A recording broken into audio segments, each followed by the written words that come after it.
many people say the same thing, which is it's impossible to make money in online video, except if, you know, my particular secret, my particular idea to how to do that. And so hopefully we'll hear some of those secrets, and, you know, whether it's possible right now, who's actually doing it right now, and you know, what are the promising ways in the future that we can monetize our video content.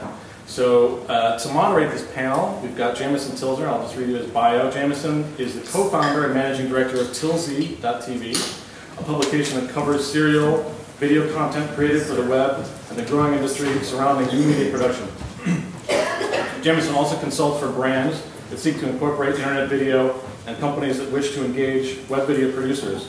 Prior to Tilzy.tv, Jamison worked as an associate producer and production coordinator for various films, television, and new media productions, and as an advisor to digital filmmaking students at Catherine Gibbs School. So thank you very much for moderating the panel, Jamison. Thanks so much. By way of introduction, we'll just quickly read the bios of each of our esteemed panelists. Hopefully you can see them all. To my left here is Zach Harris from Blip TV, Tanya Yuki of ComScore, Paul Cantonis of For Your Imagination. Thanks, Paul, for having us all here tonight. And Roger Wu from Clickable TV. So, Paul Cantonis is the chief executive and co-founder of For Your Imagination, a leading online media studio which develops, packages, and distributes high-quality original internet TV and web video series, turning concept into reality for brands and content creators. As an interactive media veteran of over 15 years, Paul is a new media pioneer and has developed interactive content practices which reach out and engage audiences.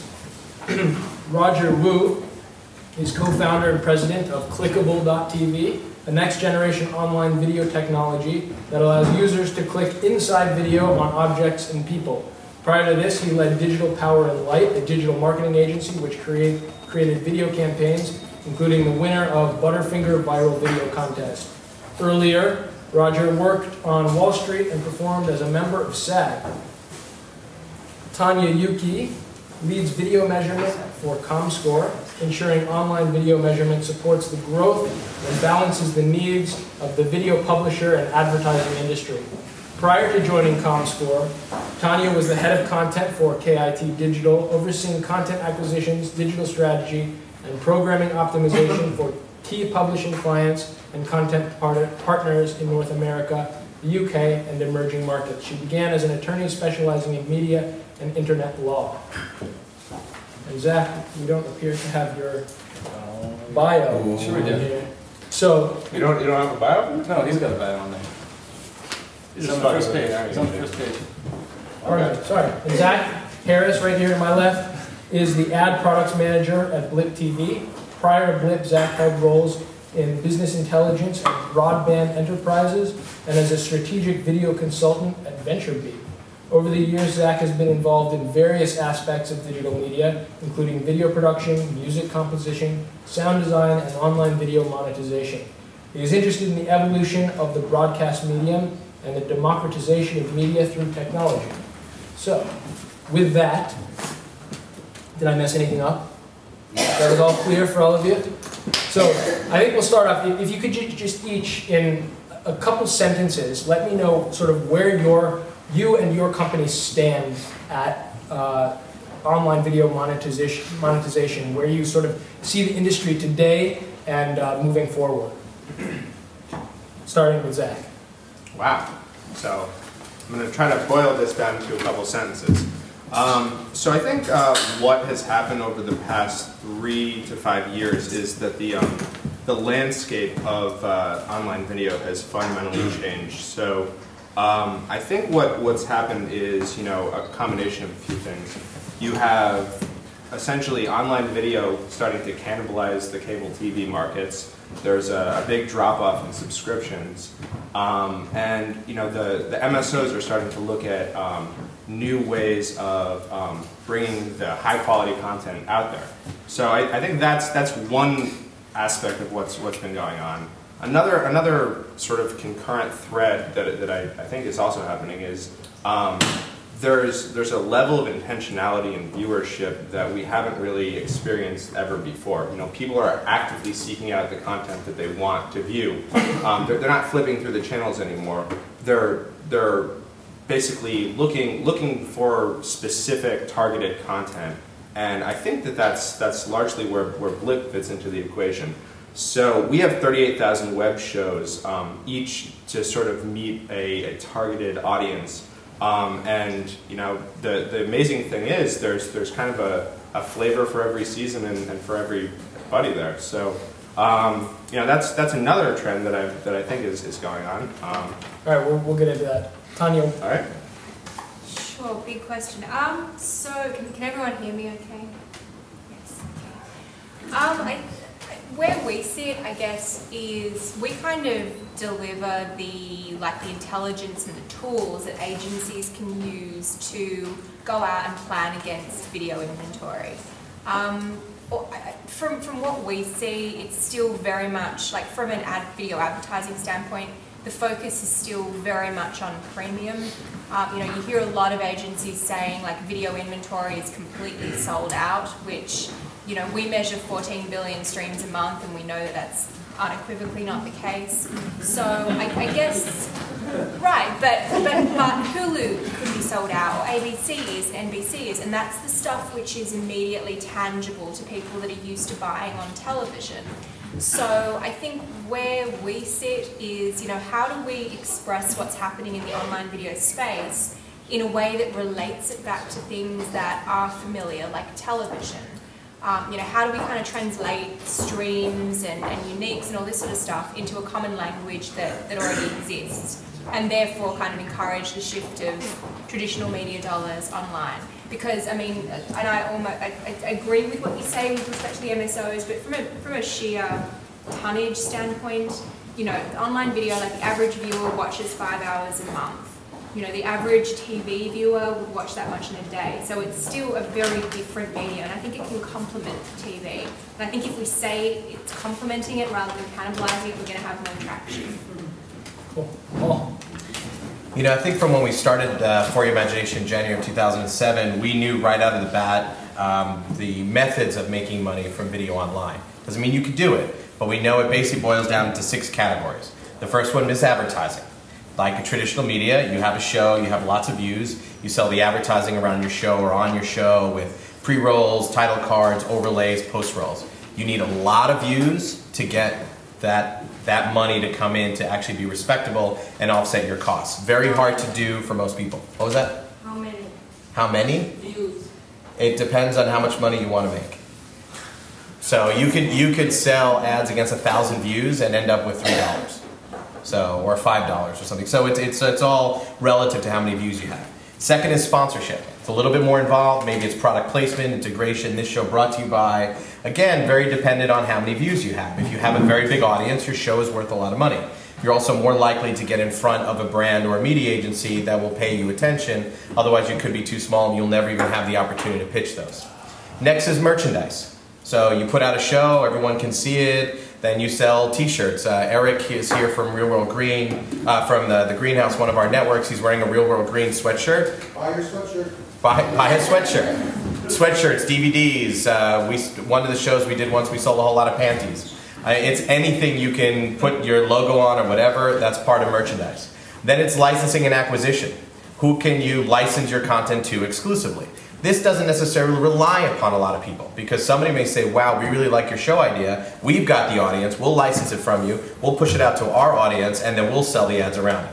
Or they may just straight out come out and buy it. Next is subscription and pay-per-view. So there's nothing stopping people from putting out their content and saying, if you want to see it, pay money to see it. Go to iTunes, set up your relationship there, pay for the download of the podcast, or whatever you want to do. That model's there. And then finally, it's custom content. Wow, we really like your show. A brand may say, wow, we really like your show, but now make us our own show. Or we'll do a mini-series within our show, within your show, that's all about us. And we kind of call that brand entertainment at this point. So those are the methods of basically you do it. It doesn't mean everyone is going to be able to do it. It doesn't mean it's easy. It just means we know what you have to do. Cool. Roger. Cool. So basically, we're actually coming from it from a completely different angle.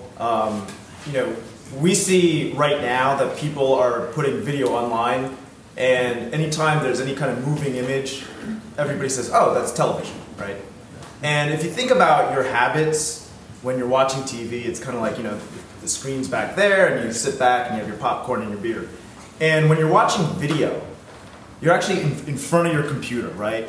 And if you think about your habits in front of your computer, you're IMing people, you're emailing, you're checking stock quotes, reading the news, and then all of a sudden somebody says, watch my video. And it feels kind of weird, and every second, it seems like a long time because you're not active in front of that. And so we're trying to bring that activity towards video, and it's a whole new medium. And you know, it's really interesting because in terms of monetizing, you know, definitely agree that that you can make money anywhere from $3 to whatever. The sky's the limit. But you know, and Paul mentioned that, you know, the average, like a hit on YouTube would be 25,000, 50,000 views, right? Well, a bomb on television is what, 1 million views or 1 million viewers, and so the numbers don't work out really. If you monetize video with television monetization strategies, you're not going to be able to make the economics work out. So our angle is really trying to bring more value to that impression. Whether, you know, instead of television where it's now you see it, now you don't, we're trying to bring more value to that impression so that the CPMs can go higher than 25 bucks, for example. Interesting. Thanks a lot, guys. So just a couple things before we get into it. I want you guys to know that this is a very interactive panel, right? So feel free to raise your hands. And we can engage you guys in the conversation as it goes on. Also, this is a forum for entrepreneurs, so we're looking at this from the purview of entrepreneurs. How can, and as far as I'm concerned, the platforms for internet video are sort of a saturated market. So given that, you guys can feel free to disagree, given that, what are ways that entrepreneurs can build businesses through internet video? So let's start it off this way. One of the things that I see as a barrier to monetization, particularly through advertising, is the lack of standards, cross-industry standards. So Paul, from your perspective, creating video, what do you need as far as standards are concerned? You know, the standards would enable it to be easier and easier for advertisers to buy. I mean standard metrics for ad buying. Yeah, I mean, understanding what a view is, how that's calculated compared to each video player is a little bit different. I think it's more of the infrastructure that's in place right now to monetize video is coming over from the interactive space, right? All the banner ad buys and all that, and from traditional media. And in both cases, it's built around laziness. Meaning it's built around how much of a buy can I get from one source as possible. If I could buy 100 sites that are much more targeted, or I could buy MSN because ComScore does pretty well in my demographic, so I'll buy that because I can buy MSN easier than having to buy 100 sites. And so it's not only the metrics, which understanding what a view is, that's fine, putting the numbers around it and the ads around it, those are all really easy to understand. But just the mechanism to buy smaller, I think, is what is missing, and understanding the value of an engaged audience versus just a standard buy across a whole big site. So it's a really hard thing because the base metrics are already there. I mean, if you're talking about Blip or something, and an advertiser wants to come along to Blip, you know what to tell them. They can come in and they can buy across all your sites, and it's a fairly easy process if someone were to come in with money to buy them. So it's almost not the metrics as much as understanding the value of having a show that may only have 50,000 people behind it as an audience, promoting your content, your product, and how important that can actually be and how valuable it can be. And so is this an evolution that needs to take place in the buying side? Or yeah, and I'm not sure if it's coming from the interactive agencies or it's going to come from the TV folks. The interactive agencies, you know, Debbie, you asked your question about how big. You know, I've always said you need to at least put $30,000 to $50,000 worth of value on the table to get a media buyer's attention. And so you have to figure out how valuable your audience is, and are you going to present something equivalent to somewhere else. So what you're describing is kind of a scale. It's a problem of scale. Yeah, absolutely. Essentially. So it's yeah, please. I think that it's very interesting because I've been around a lot of this discussion for a number of years. Imagine a scenario. I'd love you to comment on this. This is what I'm saying. Right? You've got a lot of experience in this field.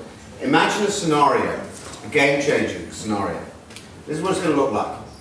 A massively popular idea with a known or possibly about to be majorly known star or stars. What was that vampire movie that recently came out? Twilight. There you go, you all know it.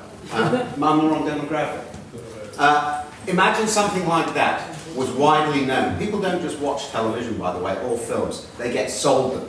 So you've got a pre-sell period. Imagine something like that was brought out, released for either pay-per-view or free, wrapped in adverts and sponsorship, in glorious HD with a very, very fast download as a big event thing with all sorts of follow-on and social internet alliances, but nowhere near a television station or a cinema, in a captive audience that is basically watching most of their stuff on internet. And you've got 20 million viewers in one night and another 60 million for the next 4 nights.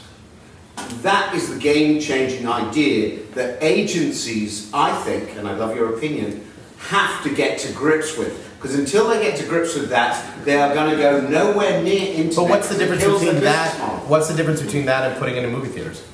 Well, except that's my point. they're at home. You That's still my have to point. sell the audience. That's I mean, what I'm saying. the distribution wall came down and enabled people to put their content on the web. And once the dust cleared, we all ran face first into the next wall, which was audience. You Yes. still have to sell it.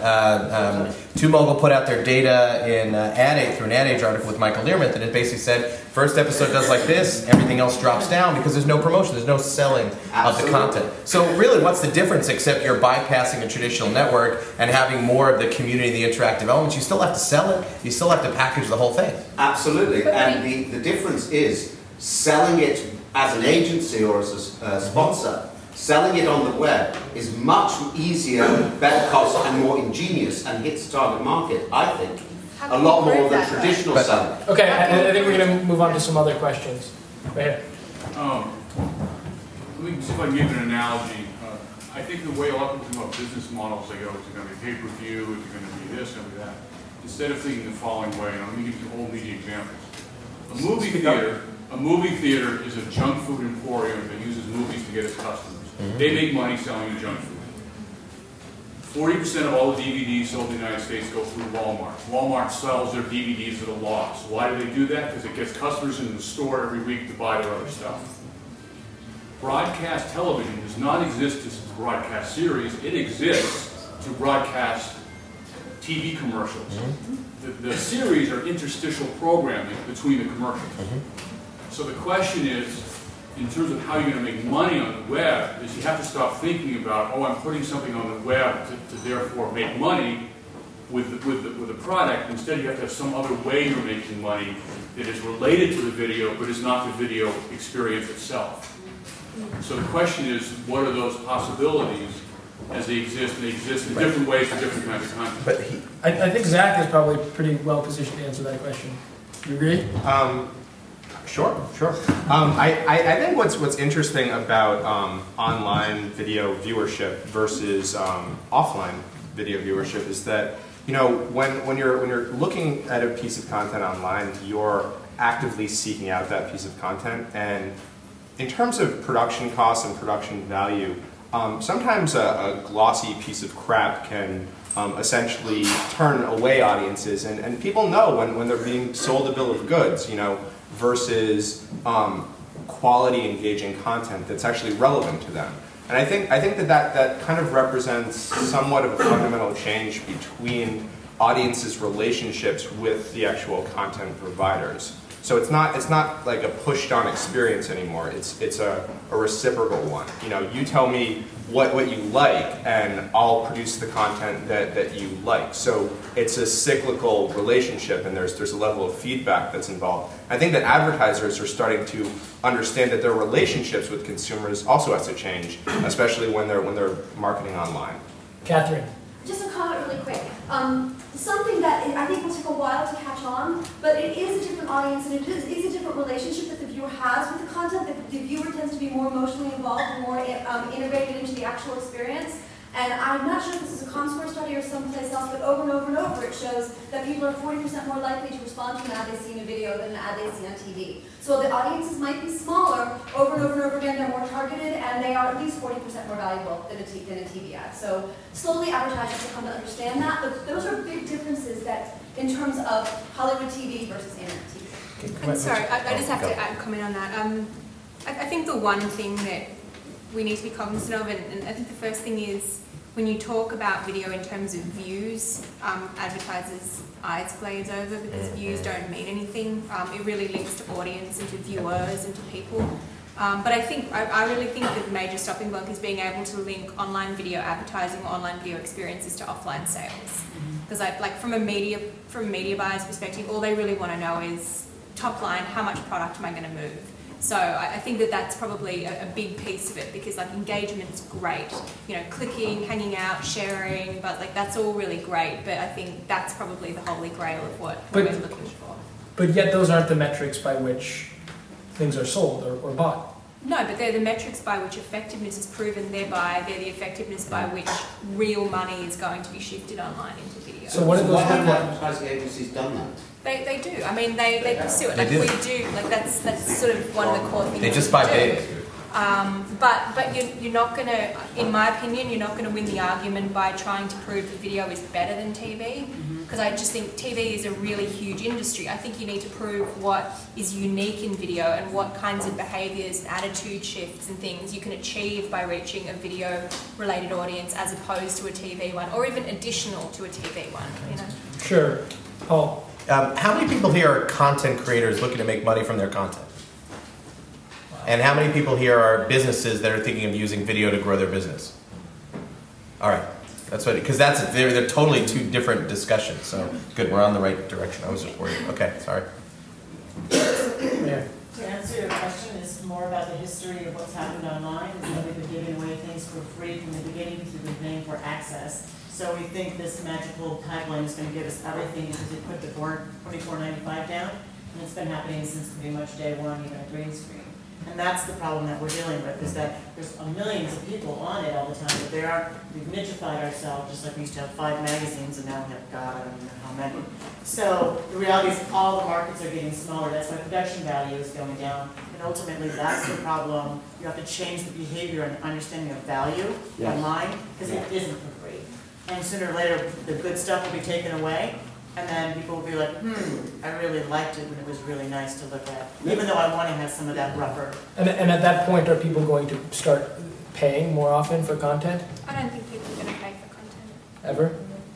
Paul, do you agree? I think there'll be times, sure. Maybe, I mean, premium subscription type things, but I think on average, I don't think a great business model is, I produce this great short film, you're going to pay $1. What about instructional stuff or educational stuff? It seems like that's people are already making money. That's the stuff I think. Really? Training, like educational training, serious stuff. Training, Yeah, exactly. Maybe, but how do I bake a turkey? No. iTunes U is a great example of free content, free high quality content that's available out there, and it's another example is that new site Academic Earth, which has tons of college lectures and whatnot. Right. Well, I would just put a University of Phoenix and Kaplan University are all video stuff. So that model exists. How to beat the SAT or whatever. Yeah. Right, and I think that going back to Paul's question, which is, are people content creators, or are they, in essence, advertisers trying to grow their business? I mean, there's different wins there, right? So as a content creator, you have a different goal than somebody trying to advertise their business. Like as a content creator, you want to get paid for somebody to watch your content, versus as an advertiser, you want that conversion, right? And so I think you can't just group monetizing online video into one big bucket. I mean, that's just like saying, and I use this analogy all the time, if Paul's a doctor and said, hey Paul, my foot hurts, and he's like, no, well, I'm a brain surgeon, and I say, no, but Paul, you're a doctor. I mean, we all group video into the same bucket, and there's news content, there's entertainment content, there's but everyone content. here is producing presumably some sort of entertainment content, so we want to speak to their desire. Or informational content. Educational. So we have a entertainment question over here. Yeah. Well, it wasn't really a question, it was more of a comment. I sort of feel like you're, I'll comment.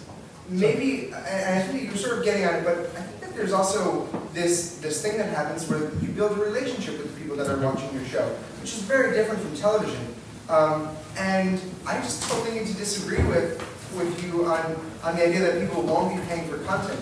A very good friend of mine created a sort of a micro sponsorship company where people were able to sponsor his videos for up to $25 for a little logo per day. And because people cared about the content, they cared about the relationship between the audience, he was making $300 plus per episode. And But that's not paying to see it.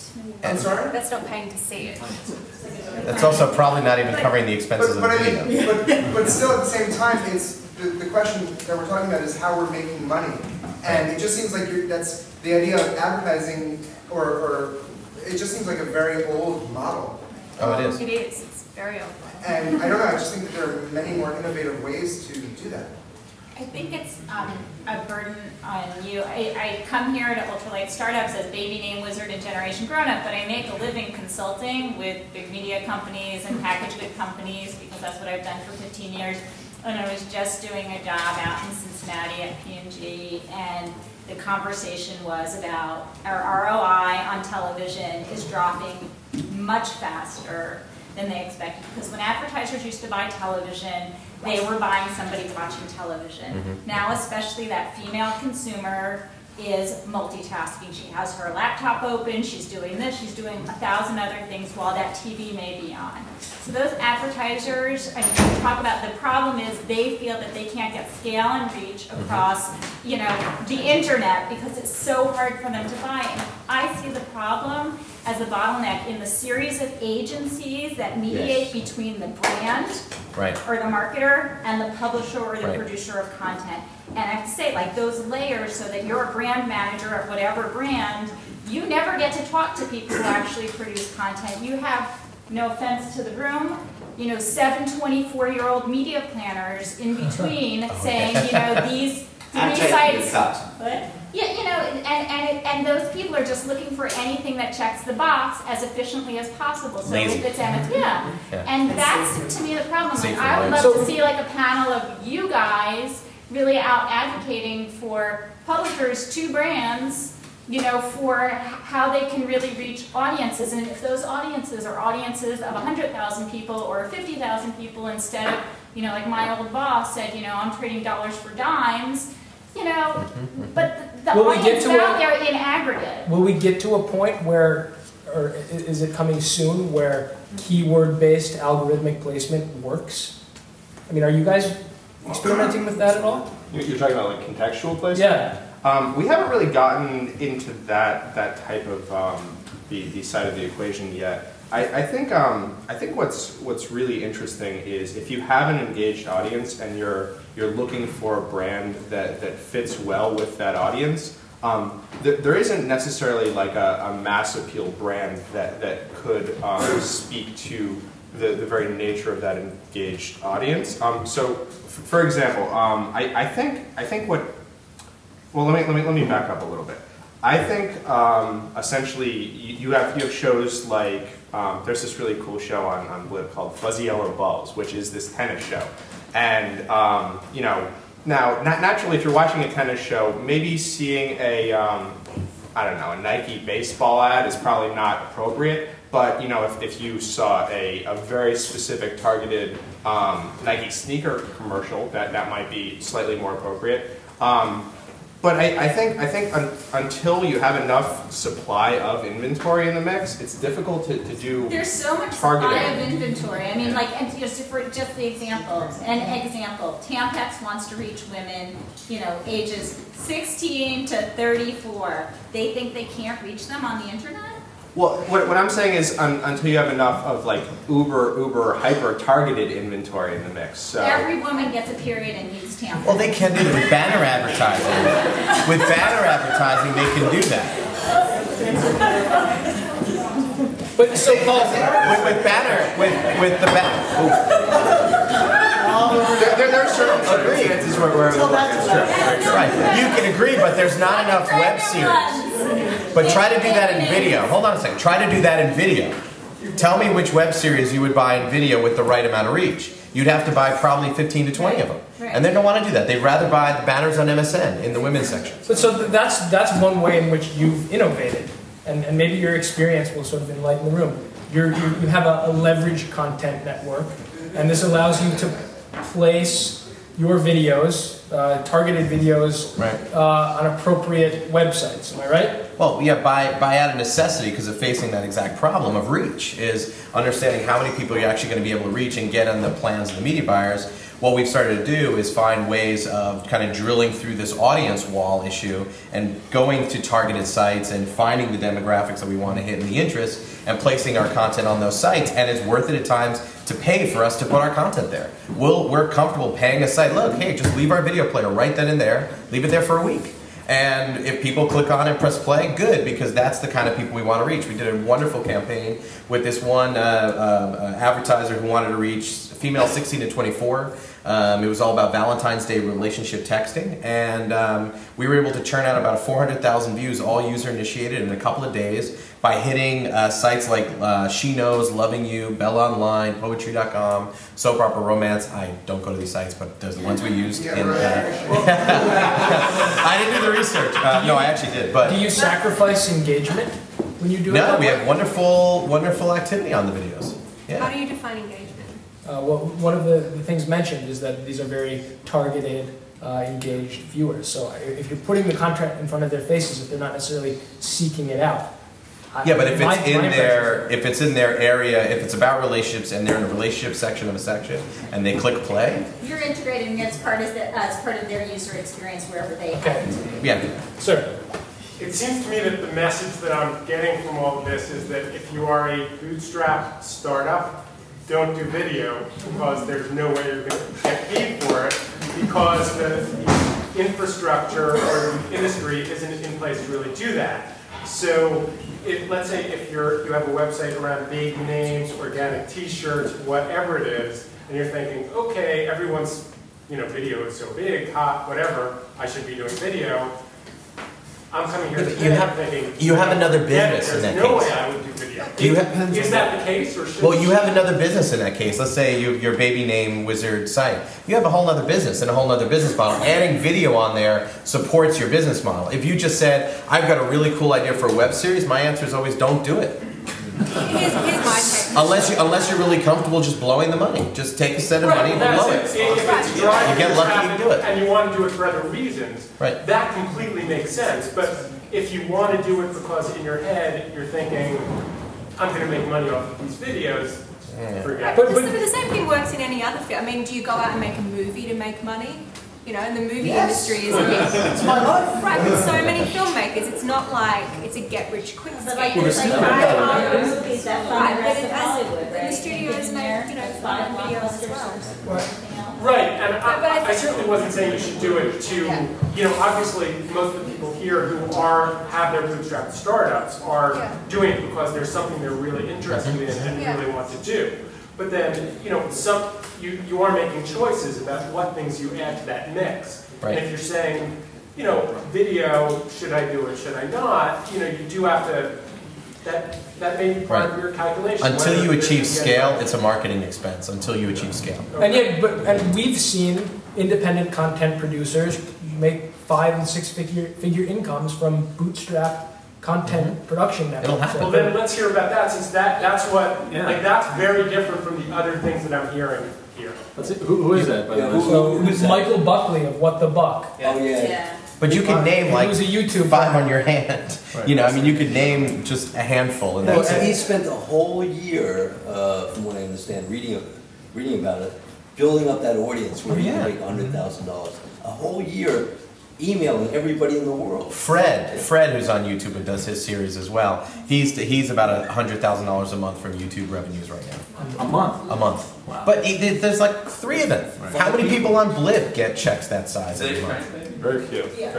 I mean, I think right, but then you can pick them out. But I think it comes down to are you making the video for your audience, or are you making it for money? And right. Is it framed by the profit motive, or is it framed by the community? Every one of those people achieves scale. You achieve scale, you do it, but it's not a very easy thing to do. I'm interested to hear Dina respond to that. Yeah, I mean, Joe, you're right in terms of the scale. The big shows make money, but the show we've actually made the most money for is one of our smaller shows, but it reaches a niche that's very valuable to a certain set of advertisers. Which show is that? So I think it's either or. So that show is Beat TV, and that show is doing well. Like, they are making money.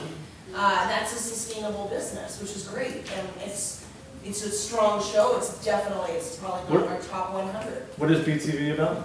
It's about web video, so that's a valuable show for an acolyte, for a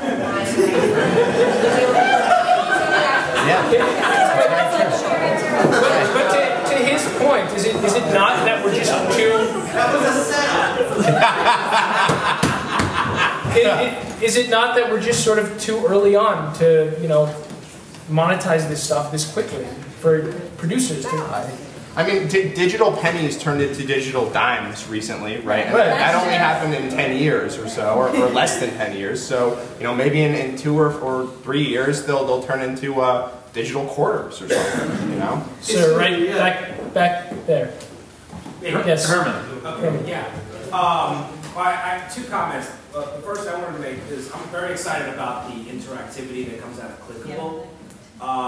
One of the things that really bothers me when I watch a cooking video is the fact that if it's on television, I can't really act on it because I don't have anything in the home.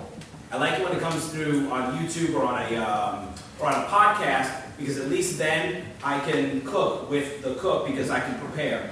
And one of the things that we're going to do with Clickable is that with recipe videos, we can actually make the product placements in the video clickable so they create entries on our grocery list. We think that that's an innovative way of promoting consumer products vis-a-vis all the other advertising models that are out there.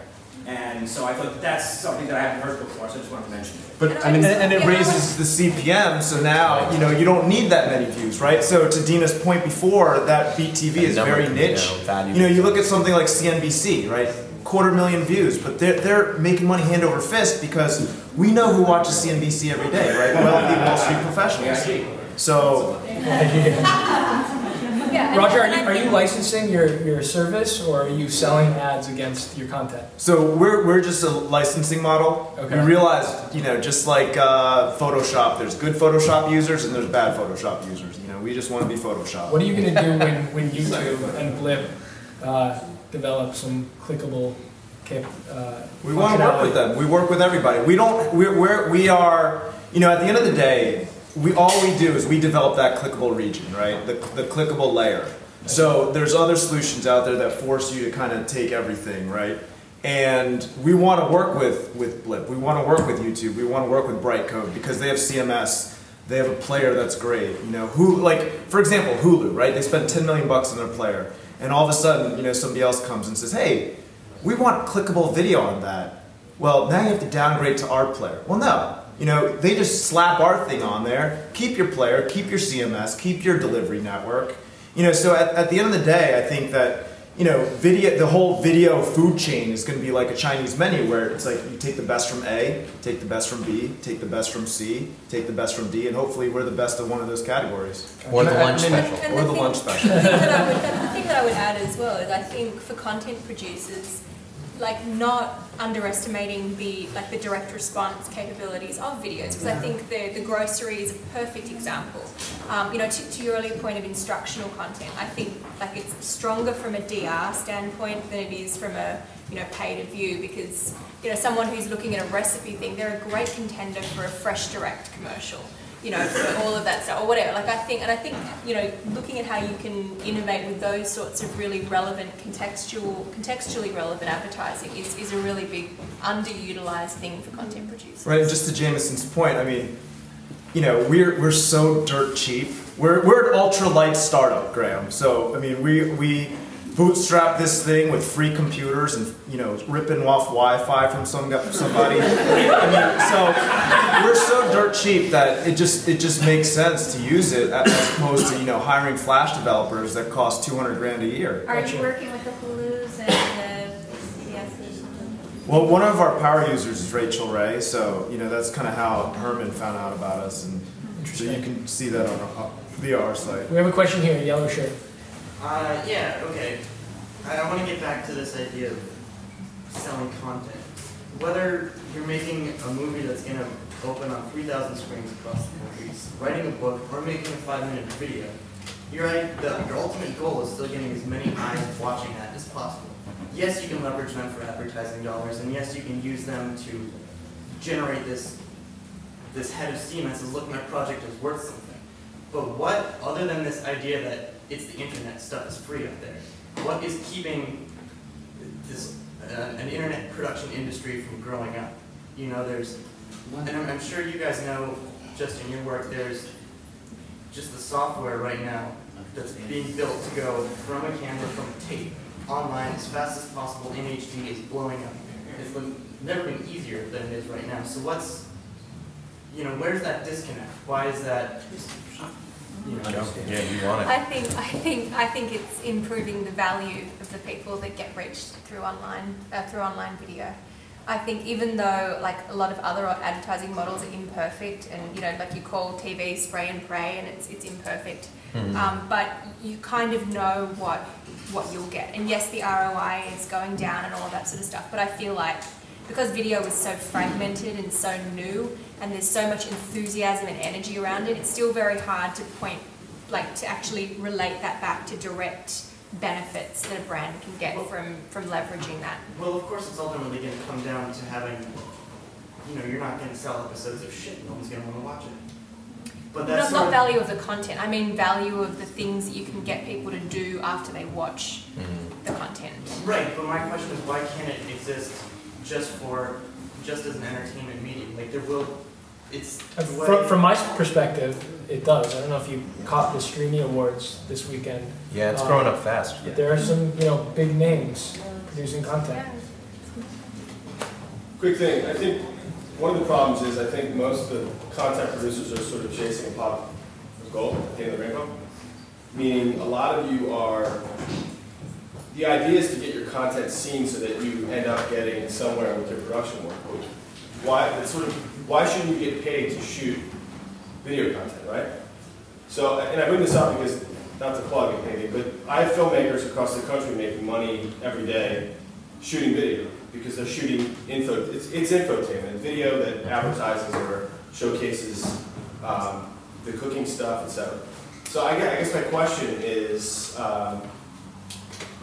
why shouldn't content makers get paid for the content? Why should they have to shirk their content around and hope to get the end dime, as opposed to get paid to create the content at the beginning? Supply and demand. Well, and it's also why would I think it's because they're chasing. Well, why would I pay someone to make content if no one's going to see it? Right. So I want to know what you're going to do for me, or I got to have a reason for you to make that content, so it has value for me. So if I pay you to make content and then you make it and you release it and 2 people see it, I lost all my money. So who's I think most people are chasing the major brands. Everybody's trying to chase after big brands. You say Tampax? Why not shoot for local brands that don't care about 1,000 views? I have videos that are viewed 10 times. Broker doesn't give a shit because they 3 people show up and one of them bought the property. Business owner might have 1,000. Yeah, there are a lot of niche industries that video can definitely play into, for sure. It's a marketing. Right. I understand that television is they're allowing some interaction, where you can watch your TV show and you have this keyboard attached and you can interact with it. There's sidebars where you're watching a travel show and they mention or they plug a restaurant. You can click on it and then on the side go visit that restaurant. So how is that going to push this behind? I don't know how popular that went. Well, that's what you're doing, Roger. Am I right? It's funny because I was just at this other conference in San Francisco called the TV of Tomorrow, and it's all about kind of cable boxes and they have all this crazy stuff with all these acronyms. And I think part of it is, my sister used to do some work with Pepsi, and she sent me a press release, right? Hey, during the VMAs, now you can vote for your favorite artists while you're watching while you're watching the broadcast. And then in fine print on the bottom, it said, this is only available on Comcast. And that really sucks, right? Because you have Comcast, and they have 400 different kinds of cable boxes. You got Time Warner with who knows how many cable boxes they have, and for every, it's like the cell phone industry. For every single carrier and every single box, you need to develop a proprietary solution. And so that's the beauty of the internet, which is develop once. Flash is a great standard, and you have your solution there. So I think yes, for big shows like the Super Bowl or like the Grammys or the Oscars, yeah, it makes sense to develop something proprietary for it. But all the other shows, it's just not worth it. Even on television. Isn't making like a more carrier agnostic solution what Canoe Ventures is all about? Like working between all of the episodes? Well, let's see how they... Tanya, if a content owner wants to communicate brand lift, what sort of tools do you have available to them today? Sure. So if you wanted to, in terms of advertising effectiveness, there's kind of two flavors of it. The first one is behavioral changes, like from watching my video or ad, people did this differently. Like they went to this Toyota site or they did whatever. The other one is attitudinal, like after they saw this commercial around this really, really great high quality content, their attitude about the brand changed, or they thought differently about it, they were more aware of it. So that's basically just a really simple like test and control study where you find a certain number of people who weren't exposed to the brand message and then people who were, and you basically analyse what they did differently. And you can report back to the brand and kind of go, my content is a great vehicle for what you're selling or what your brand is, because you can look at these two different kinds of behaviors. We've talked a lot about the value of sort of niche audiences. Does that work with, you're relying on panels of hundreds of thousands of people, presumably. Mm-hmm. Does that work when the whole audience for particular shows doesn't need to be bigger than 50 or 100,000 people? What do you mean? If, what work? Does a panel, a small sample size, work to judge the behavior of, let's say, Dig Nation, which has 200,000 viewers? It depends on the size of the study, but you only need a certain number of people who have and haven't seen it. So if it's a tiny little niche show, probably not. You'd want to scale, but if it's a tiny little niche show, they probably wouldn't have a major brand wanting to do a big effectiveness study. Right. So some brand lift companies like Dynamic Logic actually can't get the relevance, the statistically significant data, unless they have upwards of 5 million impressions. So it kind of spans the spectrum in terms of how much of an audience base you need to have a data set that's relevant enough to determine brand lift. Otherwise you can kind of have some directionality, but ultimately you're not going to be able to truly evaluate it from a scientific standpoint. Yeah, if you're sampling 5 people and 5 people, then you can't necessarily. Right. Graham? Yes. Did you want to ask me? I do, yeah. So I was mentioning earlier that I've been taping Ultralight Startups panels for the last 8 months, and I'm not sure why. Is it worth doing that? And if so, is there any way I can monetize it? Okay. So here's not the answer, but an answer to that, which I think kind of answers some other things that have been brought up. A lot of the time, the starting point of a video strategy is get video, and then like the second part of the strategy check that box. Kind of a big question mark, and then there's the third strategy that goes profit or whatever. So the only thing that I would say to that is asking you or a content producer or an advertiser who's thinking about taking on video, what are you trying to achieve? If it's for monetization, then you kind of go, well, could you potentially build out a valuable audience of young entrepreneurs or venture capitalists who are really, really interested in startups and are also going to be interested in specific brand messages from, specific advertisers that will pay to target to your ads? It's kind of like a BTV type model. Is that what you're after? Or are you after, building the brand of what you're doing, reaching more people, spreading the message about the work that you're doing, scaling to every single city in America? And growing out of our space. Right, in which case that's a brand awareness type of goal. So Am I selling those sponsors myself, or is there some network that I can? Well, if you put your videos, let's say, on Blip, which is a fantastic choice to do for video player, ease of use, functionality, and getting to sponsors, you're going to see ads start showing up there. They'll show up, right? Dina, Zach, how quickly will ads show up if he clicks everything? They'll show up, but it'll then, you multiply the rate of the CPM times however many views, and you'll get your first PayPal thing of $6.70, and then it'll go to $18, and then it'll go to $50 as you get bigger. Then it'll be $100, then it'll be $300, then you'll be able to pay the poor guy over there. But that's the thing. It has to grow. And you have so to Blip is the best answer for me, you think? Hands down, it's what we use for all our things. Not just because they're here, we use it for all our networks. There you go. Okay. Well, it's free and it's essentially distribution agnostic. So we try to reach as many engaged eyeballs who are looking for that content as possible, and whether that's on the web or on Fios or TiVo or Sony Bivol, which is their set-top box. But really, our goal is not really where people are watching it, but the content itself, and facilitating a great user experience and allowing that user experience to essentially sell itself. We have time for about one more question, so right back there. Yeah, could you give us some data as to what we can expect in terms of pre-rolls or mid-rolls? What kind of rates we can expect today? I don't know what mid-roll rates are at this point. I have no idea. Zach and what is selling mid-rolls at now? So, I think it really depends on who's selling it, first of all. Yeah. If you're a Hulu or a Glam or an iVillage, you can probably command much higher rates for your inventory than a smaller, more niche audience. But that's not to say that the niche audiences aren't intrinsically valuable, in their own rights.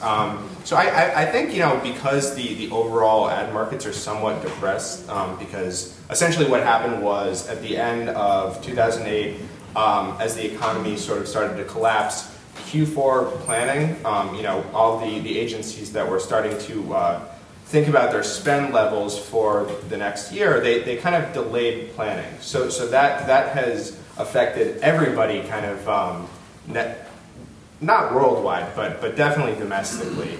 And the result is a huge depression of ad rates. So what you have is a huge amount of supply of direct response inventory, which is basically anywhere between $2 to $5 CPMs. That's probably for like pre-roll and post-roll, and probably on the higher value branded side, maybe somewhere on the range of say $10 to $25 CPMs. And these are gross rates. Right. So when you sell them yourself, you'll see these rates. Right. So when you're talking about CPMs, Blip offers a 50-50 rev split. So at a $20 gross, you're getting $10. So it's kind of over the map. But I think that the strange thing with pre-roll, post-roll, and overlays is that there's not necessarily a direct correlation to their value on TV versus their value on the web. And I think until you can essentially create an apples-to-apples comparison, sort of what Tanya was talking about in terms of gross rating points online, that level of digital dollars to analog dollars isn't necessarily always going to translate on a one-to-one basis. Does that kind of answer your question? Cool. So do like $10 on the pre-roll, $5 on the overlays for your forecasting. Let's end with this question. Other than your own, what's a business plan or a business model in video, internet video, that you admire, and why? Start with Roger, because Zach just talked. What do I like in internet video other than what we're doing? God, all I know is what we're doing, so it's kind of hard. But what I like that's out there is really the whole interactive thing, because I'm a big proponent of active television. So I don't know if Innovid's still here. There you are. But they're doing some cool things, in terms of placing posters inside the movie trailer that are interactive. And I think a lot of those companies that are out there that are doing interesting things like Keystream out in California, finding blank spots inside video and analyzing video. it's a really interesting time, I think, in terms of what people are doing and finding new ways to make video and not just repurpose television. Cool. Paul.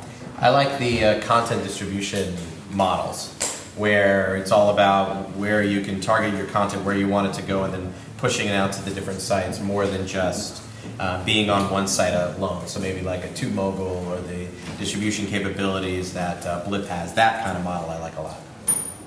Tanya. I think I'm the most excited about the promise of like branded and product placements. I think it's really underutilized and really not that well understood yet. But And you love our business. No, I think that's probably the biggest possible growth area, because when everyone's getting freaked out about people getting better and better at avoiding advertising, the only way forward, and it's kind of evil, but it's to put the advertising in the programming. Interesting. Zach, you got one? Yeah, I actually, I really like Adidas TV because I think what it represents is a nice harmony between a brand's relationship with their audience. So Adidas TV is basically a bunch of content, either inspirational content about athletes or inspirational content about people who've had some relationship with the Adidas brand. So a great example is Run from Run DMC, the hip hop group from the late 80s, early 90s. They are very much into the whole Adidas apparel line.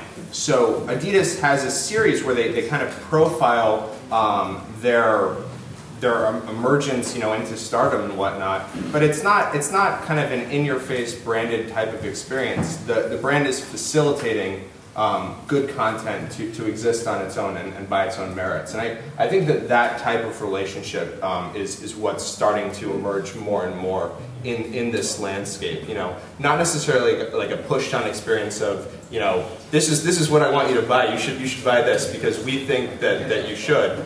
It's we're enabling great content, a great user experience, and allowing the products to essentially sell themselves. Lexus is doing something very similar. Right. What do you like, James?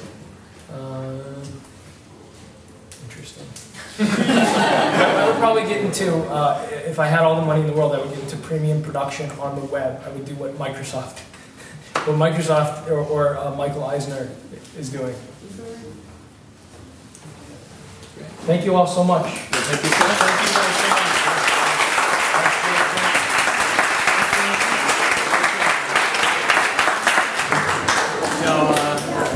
I hope you guys join us for drinks at Dewey's Flat Iron.